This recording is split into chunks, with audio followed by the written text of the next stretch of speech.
Սիրելի հեռուստադիտողներ, ողջունում եմ ձեզ ԵԱՀԿ Երևանյան գրասենյակի աջակցությամբ մեկնարկած այս ծրագրում, որի նպատակը Հայաստանի մարդու իրավունքների պաշտպանի գործունեությունն առավել մատչելի եւ ընկալելի դարձնելն է։ Այս ծրագիրը հնարավորություն է ստեղծում ներկայացնելու ձեզ առավել լիարժեք տեղեկություններ մարդու իրավունքների պաշտպանի աշխատանքի, գործունեության ոլորտների, ինչպես նաև օրենքով նախատեսված լիազորությունների մասին։ Ծրագրի ընթացքում կներկայացվեն եւ կքննարկվեն նաեւ մեր երկրում մարդու իրավունքներին առնչվող խնդրահարույց հարցերը, ինչպես նաեւ այդ հարցերի լուծման ուղղված մեր պատկերացումները։ Մարդու իրավունքների պաշտպանության բարձր առաքելությունը պետության կարևորագույն եւ դրանով հանդերձ նաեւ ամենազգայուն ոլորտներից է։ Այս հարթակի միջոցով հնարավորություն կստեղծվի նաև ներկայացնելու մարդու իրավունքների կամ ազատությունների պաշտպանության ոլորտում պետական մարմինների գործունեությունը, քաղաքացիական հասարակության կազմակերպությունների կողմից տարվող աշխատանքը, ինչպես նաև լսել նրանց դիրքորոշումները եւ հետեւել դրանց ձեր արձագանքին։ Այսպիսի ծրագիր ունենալու գաղափարը կյանքի կոչելու հարցում ուզում եմ շնորհակալությունս հայտնել ԵԱՀԿ Երևանյան գրասենյակին եւ անձամբ դեսպան պարոն Արգո Ավակովին։ Միջազգային կազմակերպությունների աշխատանքը մեզ համար ունի առանցքային նշանակություն եւ բարձր են գնահատում նրանց հետ համագործակցության յուրաքանչյուր ծրագիր։ Рад приветствовать вас от имени Ереванского бюро. Ուրախ եմ ողջունել ձեզ Եվրոպայում անվտանգության եւ համագործակցության կազմակերպության Երևանյան գրասենյակի անունից։ 40-ամյա այս կառույցը միավորում է Եվրոպայի, Ամերիկայի եւ Ասիայի 57 պետությունը եւ կարևոր դերակատարում ունի անվտանգության եւ փոխադարձ վստահության ուղղությամբ տարվող լայնածավալ ներառական քաղաքական երկխոսության շարունակականության պահպանման գործում։ 1990 թվականին ԵԱՀԿ անդամ պետությունները որոշում ընդունեցին աջակցել մարդու իրավունքների եւ օրենքի գերակայության ասպարեզում գործող ազգային անկախ ինստիտուտների կայացմանը եւ զարգացմանը։ Այդ համաձայնության զարգացումների արդյունքում 2004 թվականին ԵԱՀԿ Երևանյան գրասենյակի աջակցությամբ Հայաստանում հիմնադրվեց Մարդու իրավունքների պաշտպանի ինստիտուտը։ Տարեցտարի մեր համագործակցությունն այս հաստատության հետ դառնում է շատ ավելի բազմակողմանի։ Այսօր օրինակ մենք աջակցում ենք այնպիսի գործիքների կայացմանն, ինչպիսին են արագ արձագանքման խումբը եւ խոշտանգումների կանխարգելման ազգային մեխանիզմը։ Մեծ ուշադրություն ենք հատկացնում մարդու իրավունքների պաշտպանի պետական կառույցների եւ քաղաքացիական հասարակության համագործակցության ամրապնդման ուղղված ծրագրերի իրականացմանը։ Մեր անմիջական աջակցությամբ բացվեցին մարդու իրավունքների պաշտպանի մարզային գրասենյակներ Գյումրիում, Կապանում եւ Գավառում։ Հայաստանում մարդու իրավունքների պաշտպանի հետ համատեղ մենք պատրաստել ենք հատուկ թողարկումների շարք, որը պատմում է մարդու իրավունքների եւ հիմնարար ազատությունների պաշտպանությամբ զբաղվող այս ինստիտուտի աշխատանքի մասին, նպատակ ունենալով ավելի պարզ ու հասանելի դարձնել օմբուդսմանի ամենօրյա գործունեությունը Հայաստանի Հանրապետության քաղաքացիների համար։ Իմ անունից ցանկանում եմ ընդգծել, որ ԵԱՀԿ Երևանյան գրասենյակը շարունակելու է աջակցել Հայաստանի Հանրապետությունում ժողովրդավարության ինստիտուտների եւ իրավունքի գերակայության սկզբունքների կատարելագործմանն ու ամրապնդմանն ուղղված գործընթացներին։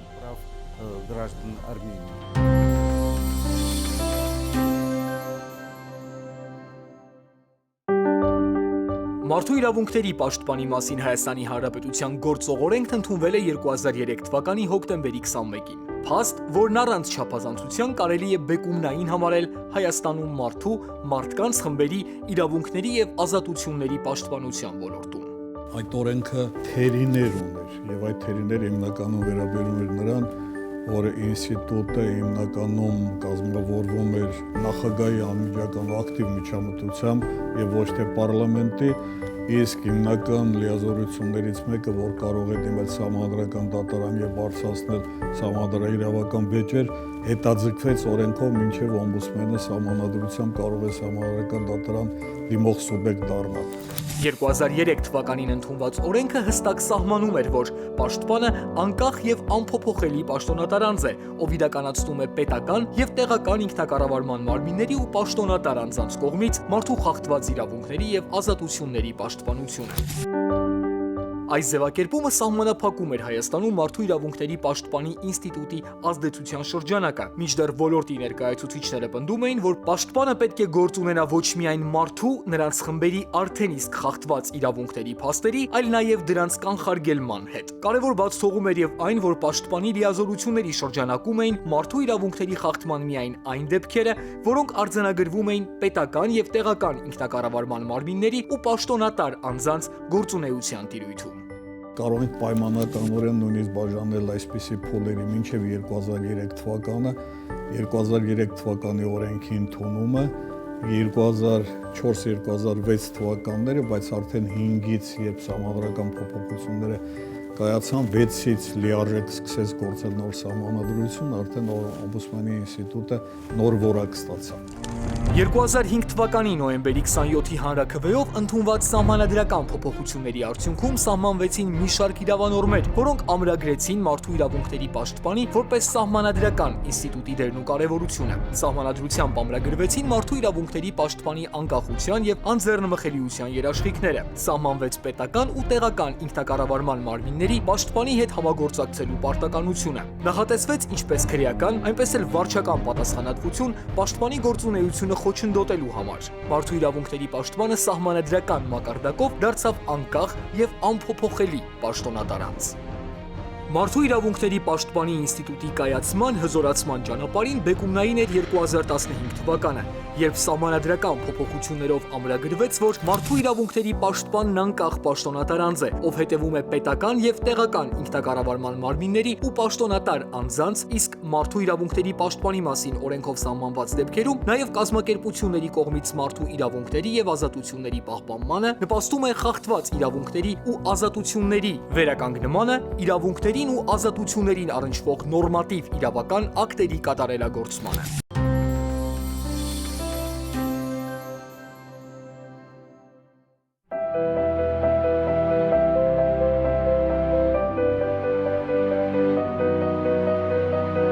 Մարդիկ տարբեր տարիքի, սեռի, հետաքրքրությունների, մասնագիտության, կարգավիճակի տեր մարդիկ։ Նրանցից յուրաքանչյուրի փոխարեն կադրում կարող էիք լինել դուք։ Առաջին հայացքից նրանց ոչինչ չի միավորում, բայց դա միայն թվացial է։ Այն, ինչ կապում է նրանց, այս սենյակում է։ Այն ամենուր է, պարզապես անտեսանելի։ Նրանց միավորող իրավունքներն են, որոնք մեր անձի անհատականության բաղկացուցիչն են։ Եվ ուրեմն մեզանից յուրաքանչյուրը հավասարապես խոցելի է, քանզի ոտնահարվել կարող են բոլորի իրավունքները։ Իդեպ հաճախ դա կարող է տեղի ունենալ շատ անսպասելի, ինչպես եղավ այս աղջկա հետ։ Նա մասնակցում էր խաղաղ ցույցի, երբ ոստիկանական հագուստով երկու տղամարդ մոտեցան նրան եւ կարգադրեցին նստել ավտոմեքենան։ Նա չգիտի թե ինչի համար եւ ուր են պատրաստվում իրեն տանել։ Ու շտապ հավաքում է մարդու իրավունքների պաշտպանի աշխատակազմի արագ արձագանքման թեժ գիծ ծառայության հեռախոսահամարը 116։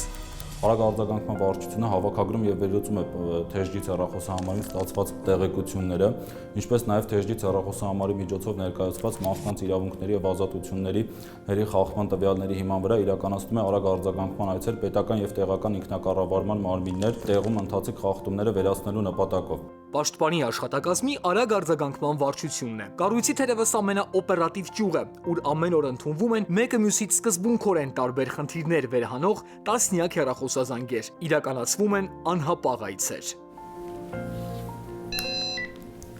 Մարդու իրավունքների պաշտպանի թեժգից բարեձեզ։ Նկարահանումների ընթացքում ընդամենը մի քանի րոպեի տարբերությամբ թեժ գծին երկու հեռախոսազանգ եղավ։ Գյուղացին պնդում էր, որ ռոռոկման ջրի տրամադրման հերթերը ուշանում են։ Հաջորդ զանգը փաստաբանից էր, ում խոչընդոտում էին մուտք գործել ոստիկանություն։ Լինում են դեպքեր, երբ որ խնդիրը հրատապ լուծում չի պահանջում, այնուամենայնիվ առկա է խնդիր։ Այդ դեպքերում արագ արձագանքման վարչության աշխատակիցները խնդրի վերաբերյալ կազմում են համառոտ տեղեկություն, հնարավոր է նաև քաղաքացուց բանավոր դիմում ստանան կամ առաջարկեն քաղաքացուն ինքը գրավոր դիմում ներկայացրի կախված խնդրի բովանդակության եւ փոխանցում են պաշտպանի այն ստորաբաժանումը, որին վերապահված է այդ խնդրի լուծումը։ Արագ արձագանքման վարչության աշխատանքը հատկապես լարված է, երբ երկրում մասսայական իրադարձություններ են՝ երթեր, ցույցեր, բողոքի ակցիաներ։ Այս օրինակ դեպքերում վարչությունն անցնում է աշխատանքային 24-ժամյա ռեժիմի, հնարավորինս արագ ու արդյունավետ արձագանքելու մարդու իրավունքների խախտման մասին բոլոր իրազեկումներին։ Լինում են սակայն դեպքեր, երբ թեժ գծով բարձրացված հարցերը դուրս են մարդու իրավունքների պաշտպանի լիազորությունների շրջանակներից, սակայն նույնիսկ այդ դեպքում քաղաքացուն իր խնդրի հետ միայնակ չեն թողնում։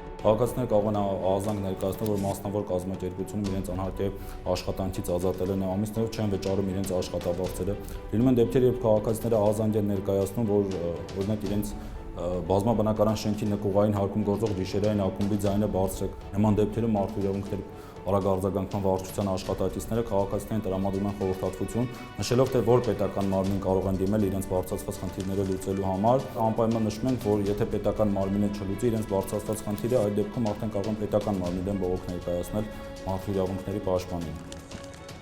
Րոպեներ առաջ ստացված հեռախոսազանգերից հետո արագ արձագանքման վարչությունն ունի պաշտպանի հանձնարարականը։ Խումբը շտապում է պահանջված վայր, տեղում ծանոթանալու իրավիճակի մանրամասներին եւ գտնելու առաջադրված խնդրի լուծումը։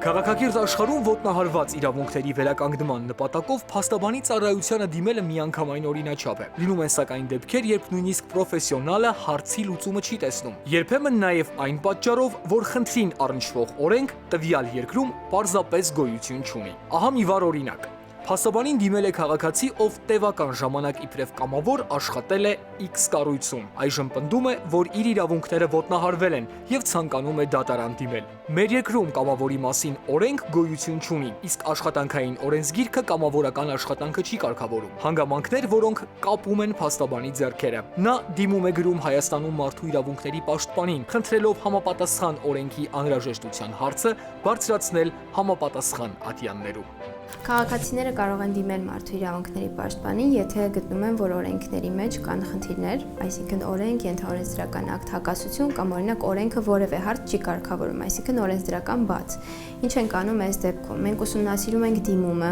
ուսումնասիրում ենք օրենսդրական դաշտը, որպեսզի համոզվենք, որ կա խնդիր, ուսումնասիրում ենք սահմանադրական դատարանի որոշումներ, միջազգային դատարանների որոշումներ, կոնվենցիաներ, սահմանադրություն, այլ երկրների փորձ, որպեսզի հասկանանք արդյոք այստեղ հարցը պետք է կարգավորվի հենց օրենքով, թե օրինակ սա ավելի շատ դատարանների կարգավորելու կամ մեկնաբանելու խնդիր է, թե ոչ, եւ եթե գտնում ենք, որ այո, իսկապես կա բաց կամ օրենքը հակասում է կամ ենթաօրենսդրական ակտը հակասում է օրենքին, մենք կարող ենք օրենքում փոփոխություն կատարելու առաջարկ ներկայացնել իրավասու պետական մարմնին։ Մարդու իրավունքների պաշտպանն օրենսդրության կատարելագործման հարցում ունի կարևոր դերակատարում։ Այդ իսկ պատճառով մարդու իրավունքներին առնչվող օրենսդրական բոլոր նախագծերն ուղարկվում են պաշտպանին, վերջինիս կարծիքը ստանալու նպատակով։ Այսպիսով, գնալով քաղաքացու դիմումի հետքերով կամ սեղանին ունենալով օրենսդրական որևէ նախագիծ, որի մասին պետք է կազմվի պաշտպանի կարծիքը, վերջինիս աշխատակազմի իրավական վերլուծության վարչությունն այդ օրենքը, օրենքի նախագիծը դիտարկում է մեր երկրի սահմանադրության եւ միջազգային պարտավորությունների տեսանկյունից, ողջելու թե որքանով է այն պահպանել մարդու իրավունքների պաշտպանության չափանիշները։ Իրականացվում է միջազգային փորձի ուսումնասիրություն, գնահատվում է օրենքի կիրառելիությունը մեր իրականությունում։ Ուսումնասիրության եւ կարծիքի ձևավորման փուլում կարևոր է նաև մարդու իրավունքների եվրոպական դատարանի որոշումների ուսումնասիրությունը։ Այդ ամենը սակայն դեռ երաշխիք չէ, որ պաշտպանի կարծիքը կամ դրա բոլոր կետերը միանշանակ կընդունվեն, ուստի երբեմն հաջորդ քայլն անելու կարիք է լինում։ Այն դեպքերում, երբ մարդու իրավունքների պաշտպանի ներկայացրած կարծիքը ինչ-ինչ պատճառներով հաշվի չի առնվել եւ տեղ չի գտել նախագծի վերջնական տարբերակում, այդպես ներկայացվել է օրինակ կառավարություն, այնտեղ հաստատվել է, արդեն ուղարկվել է ազգային ժողով, մենք հնարավորություն ունենք նաեւ այդ կարծիքը ուղարկել ազգային ժողով, հույս ունենալով, որ այնտեղ փոփոխության կընթարկվի, եթե այդ փուլում էլ չի փոփոխվում եւ դա սկզբունքային կարծիք է եւ մենք գտնում ենք, որ սա կոպտորեն խախտում է անձի իրավունքները, իհարկե կարող ենք նաեւ դրա մասին խոսել տարեկան զեկույցում եւ հաղորդման մեջ, ինչպես հիմա արդեն կոչվելու է փաստաթուղթը սահմանադրության փոփոխություններից հետո, ինչը մի մեխանիզմ է նաեւ բարձրաձայնելու խնդրի մասին։ Օրենքի առջև հավասար են բոլորը։ Ընդունելով այս եզրույթը պետք է ընդունել նաև, որ բոլոր օրենքները չէ, որ ի սկզբանե գոհացնում են կամ համապատասխանում են բոլորի կամ գոնե մեծամասնության սպասելիքներին ու պահանջներին։ Նաև պետք է ընդունել, որ օրենքի անունից խոսելու հնարավորությունը կարող է այս կամ այն ոլորտի որոշ ներկայացուցիչների ծայրահեղությունների գիրկը նետել եւ ստիպել անցնել թույլատրելի սահմանը, ասել կուզի ոտնահարել անհատի կամ մարդկանց խմբերի իրավունքներն ու ազատությունները։ Մենք արդեն գիտենք, որ օրենքի թերությունները տեսնելու դեպքում համապատասխան առաջարկներով կարելի է դիմել պաշտպանի իրավական վերլուծության վարչություն, իսկ անհապաղ արձագանքի ակնկալիքով կարելի է զանգահարել 116